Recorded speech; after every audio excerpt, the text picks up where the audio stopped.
मित्रांनो, आपण बघतो की आपण ज्या ठिकाणी आपण काम करत असतो किंवा आपला जो जॉब असतो, आपण बऱ्याचदा लोकांकडून ऐकतो की मला माझा जॉब बोर होतो किंवा मला तिथे मजाच येत नाही. आणि बऱ्याच ठिकाणी आपण ऐकतो की आय एम फ्रस्ट्रेटेड, मला त्याच्यामध्ये काही अशी फीलिंग नाही आहे किंवा आय हेट माय जॉब, अशा संकल्पना किंवा असे वाक्य तुम्ही खूप ऐकलेले असतील. आता याचं जे रिझनिंग आहे की जेव्हा तुम्ही एलिएनेटेड असता, म्हणजे तुम्ही एक सेपरेटेड असता स्वतःपासनं किंवा त्या कामापासनं, याचं जे कारण आहे कार्ल मार्क्सच्या एका कॉन्सेप्टमध्ये किंवा त्यांचे एक जे ओव्हरऑल ह्युमन नेचरबद्दलचं त्यांचं जे अंडरस्टँडिंग आहे त्याच्यात आपल्याला त्याचे एक थोडंसं रिफ्लेक्शन आपल्याला दिसून येतं. तर मार्क्स काय म्हणतात बघा, एक सिम्पल कन्सेप्ट आहे पण याच्याने तुम्हाला खूप क्लॅरिटी येईल तुमच्या अभ्यासामध्ये म्हणा किंवा तुम्ही जे काही काम करता त्याच्यामध्ये तुम्हाला खूप एक नवीन अंडरस्टँडिंग तुमची डेव्हलप होईल.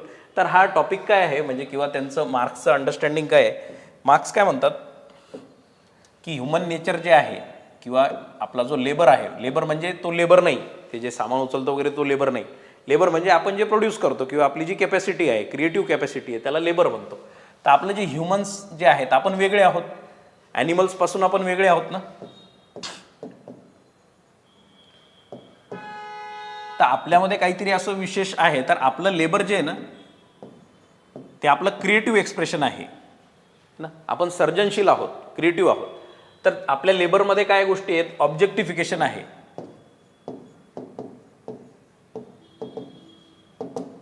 याचा अर्थ काय ऑब्जेक्टिफिकेशनचा, आपण जे आपल्या मनात एक पिक्चर क्रिएट करतो किंवा आपण एक इमॅजिनरी गोष्ट आपल्या डोक्यात ठरवतो ती तशी आपण कागदावर उतरवू शकतो.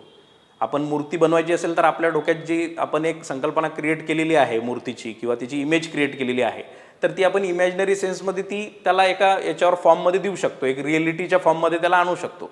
तर ही आपली पॉवर आहे. ही पॉवर फार आपली एक स्पेसिफिक पॉवर आहे ॲज ह्युमन बिंग्स, है ना.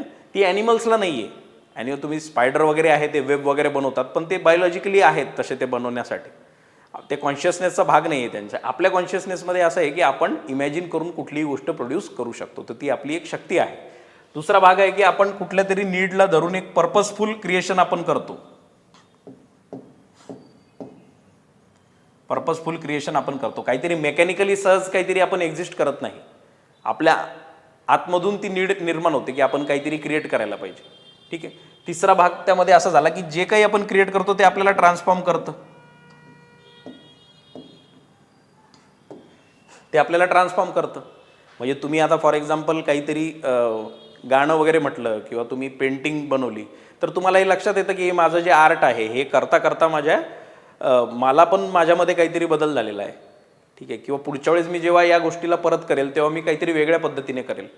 तर जेव्हा तुम्ही त्या आपल्या कामाशी इंटरनल लेवलवर जुडलेले असता, म्हणजे तुमचं एक इंटरनल जो क्रिएटिव्ह अँगल आहे तो त्याच्याशी पूर्णपणे एकनिष्ठ असतो, तर तुम्ही त्या कामाबद्दल समाधानी असता, तुम्हाला एक आनंद त्याच्यामध्ये असतो आणि ॲट द सेम टाईम ते काम तुम्हाला ट्रान्सफॉर्म करत असतं.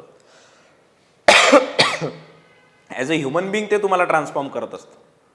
आपण ऐकतो ना की बरेच असे ॲक्टर्स वगैरे असतात, तर त्यांचे इंटरव्ह्यू आपण बघतो की ते म्हणतात की इट चेंज मी कम्प्लिटली, ही पर्टिक्युलर फिल्म जी मी केली आणि माझ्यामध्ये खूप बदल त्यांनी घडवून आणला, है ना.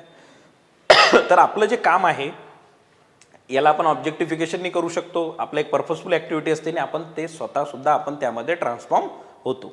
बट आणि दुसऱ्या ठिकाणी आपण जेव्हा बघतो की ॲनिमलच्या ज्या वेगवेगळ्या ॲक्टिव्हिटीज आहेत, इटिंग, स्लिपिंग, ड्रिंकिंग, हे सगळ्या गोष्टी ॲनिमलसुद्धा करतात आणि आपणही करतो, पण आपल्यामध्ये हा काहीतरी एक स्पेसिफिक आपलं नेचर आहे की हे आपल्यासाठी खूप प्रायमरी आहे. ठीक आहे. बट आजच्या घडीला काय झालं की जेव्हा आपल्याला फक्त काम याच्यासाठी करायचं आहे की आपल्याला पैसा मिळवायचा आहे किंवा एक मीन्स आहे, money is just a means for us, तर आपलं जे कामाचं जे एक एंड होता, म्हणजे आपल्या कामामध्येच आपल्याला आनंद होता, म्हणजे त्या कामाचं काय होईल नाही ते आपल्याला माहीत नाही, पण ते काम करता करताच आपल्याला जी फिलिंग होती, ती जी फिलिंग ऑफ फुलफिलमेंट होतं, ते आपल्याला बिकॉज आपला मीन्स बदललेला आहे. म्हणजे आपला मीन्स काय झालेला आहे की कुठेतरी जॉब करायचा आणि बस काहीतरी पैसे कमवायचे, तर त्याला एक मेकॅनिकल एक्झिस्टन्स असं आपण म्हणू शकतो. म्हणजे त्याच्यामध्ये काही मिनिंग उरत नाही, म्हणजे ते मिनिंग कम्प्लिटली आपल्या याच्यामधून कटून जातं किंवा आपण आपल्या स्वभावापासून कटतो आणि त्याला मार्क्स यांनी काय म्हटलं आहे, एलिएनेशन. मार्क्स यांनी त्याला म्हटलेलं आहे एलिएनेशन.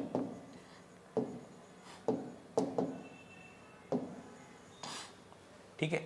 तर एलिनेशन जेव्हा माणसाला होतं तर तो त्याच्या कामापासून खुश नसतो, त्याच्या कामात त्याला आनंद नसतो, त्याच्या कामात त्याला समाधान नसतं.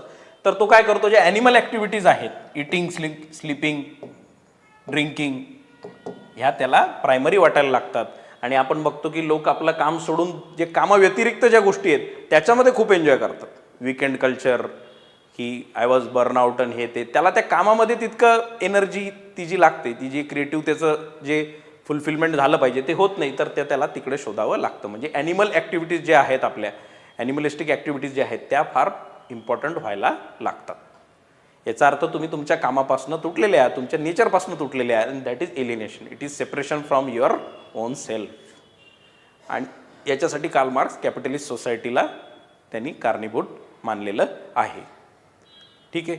सो जर तुम्हाला कधी प्रश्न पडला असेल की मी काम तर करतो, माझ्याकडे पैसा आहे. आता रिसेंटली तुम्ही ऐकलं असेल की एक तो 23 वर्षाचा मुलगा होता, काहीतरी 1 करोडच्या वर त्याला पॅकेज होतं, पण त्यांनी सोडलं because I hate my job, असं तो म्हटलं.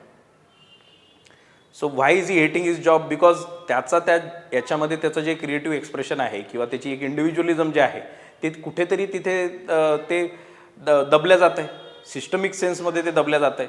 आणि असे आपल्या सोसायटीमध्ये किंवा सगळीकडे आपण मिलियन्स ऑफ लोक असे आहेत ते बघतो.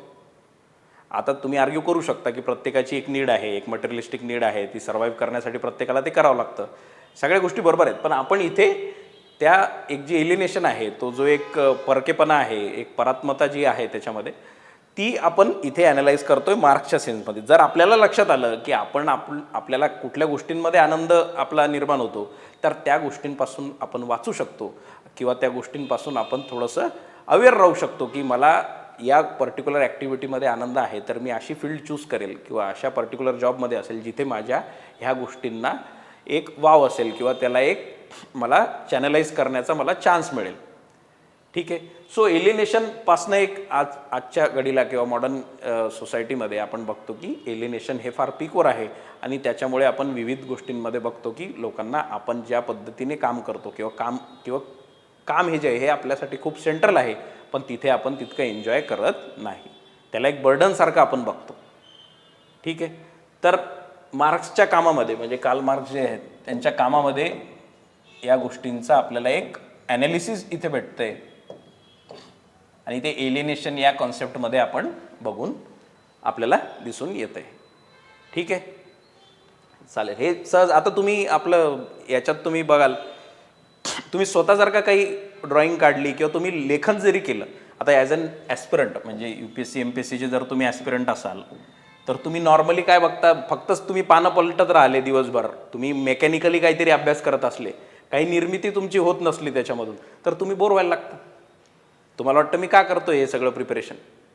पण ज्या वेळेस तुम्ही काहीतरी एक क्रिएटिव्ह सेन्समध्ये रोज काहीतरी प्रयत्न करता, एसे लिहायचा प्रयत्न करता किंवा तुम्ही कुठला टॉपिक समजून घेतला आहे त्याला तुम्ही उतरून घेण्याचा प्रयत्न करता आणि ते तुम्ही एक फार इन्स्टिंक्टिव्हली तुम्ही एक चांगल्या सेन्समध्ये त्याला डिलिव्हर करता, तर त्या दिवशी तुम्हाला जास्त फुलफिल्ड वाटतं है ना. तर अशा गोष्टी करा की ज्या इंटरनली तुम्हाला फुलफिलिंग वाटतात आणि त्या तुम्हाला कामीसुद्धा येतात. मेकॅनिकली तुम्ही कुठली गोष्ट करायला लागला तर तुम्ही एलिनेटेड व्हाल किंवा तुमचं एलिनेशन हे निश्चित आहे. कार्ल मार्क्स यांच्या नजरेत तुम्ही एलिनेटेड व्हाल. ठीक आहे.